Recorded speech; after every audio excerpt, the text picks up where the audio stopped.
rock and roll killed jazz. And all the jazz players in the world are going to strike back and kill all the rock and roll players that we can find. We're not going to kill them slowly. We're going to kill them very slowly, make them really suffer. Play a whole bunch of jazz, Stan Getz solos, which they won't like and they won't understand. And as they're writhing, then they will die.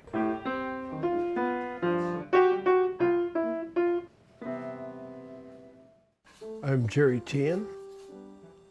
I was born in Windsor, Ontario, 1933, the same year that Yoko Ono was born.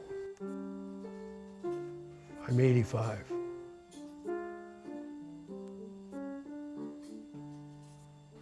I went to a school of about 1,200 kids. By the time I got to high school, I was playing pretty good boogie-woogie. I played basketball worse, I played baseball worse, but I played music better. When I graduated from university, I looked at the world and I looked at myself and I thought that I did not play well enough that I wanted to take a chance on being I didn't think I was good enough that I could make a decent living in music. But I had some friends who were in a band and they said, do you want to come along and see if you can play with us? If I'd been brighter, I'd realized, maybe I should have been a musician in the first place, but I wasn't that clever.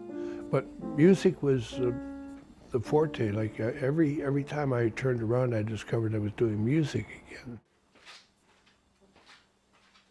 Why do I love jazz? Have you ever been in love?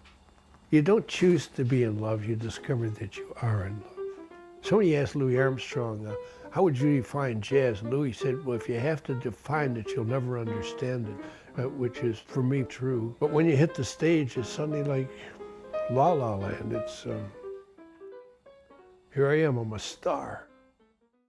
You cannot choose music. Music chooses you.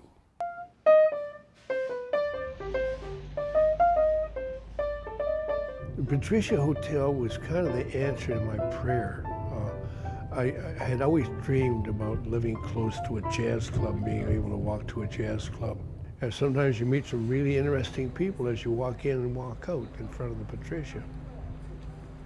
Patricia Hotel is located in probably one of the most derelict neighborhoods in the city, at Hastings Street, a haven for people who are on their way out, I hate to say. People who have been very unlucky. A lot of people don't understand.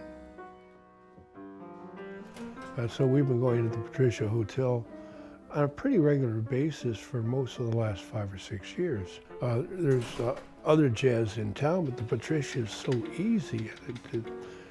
They treat me with dignity. They buy me drinks sometimes, and it's only 9 blocks.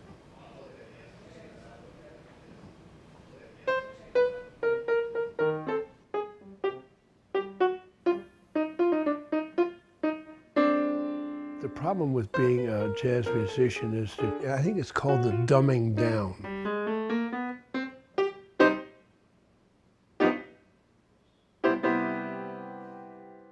People like stuff which is easily accessible. Elvis Presley came along and jazz just kind of disappeared. It's still around, but not nearly as much as it was. I find at my age now, my skin is too delicate, and if I start to play bass within 30 seconds, I start to develop blisters. And this is something I haven't done for almost 60 years now. And physically, I don't have the endurance that I once had. So I am discovering it every day, bit by bit by bit. Anyway, here I am. Now I'm an unemployed musician.